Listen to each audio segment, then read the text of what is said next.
We're on the set of Walled In, a psychological thriller presented by Indigo Motion and produced by Mind's Eye Entertainment, Experiences Films, and Forecast Pictures, starring Misha Barton, Deborah Kara Unger, Noam Jenkins, and Cameron Bright. I really liked this script. I loved reading it, and it scared me a couple times reading it, and then a couple other things I was like, oh, I can't wait to do that. The main relationship that she forges is this relationship with Jimmy, the young boy who she meets while on the job site. And because Jimmy is so twisted, he kind of puts on the pressure at times and then takes it off and makes her feel more comfortable. Is that better? He really is able to break her down and knows exactly what to say, and in order to get what he wants out of her. Never go on the 8th floor. That's Miles Jazz's floor. The architect lived here? He's a real monster. Maybe his spirit never left, and he's hiding behind this wall. Very funny.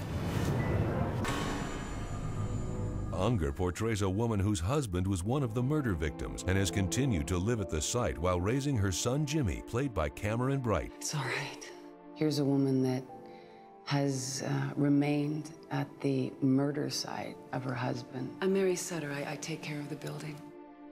She's seeking retribution, and she's driven by great love. But soon he'll be free of this. We all will. Just like I promised. But it's a curious and very lonely existence. You should have thought about that before, young man.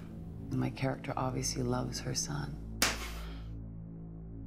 I love you, you know.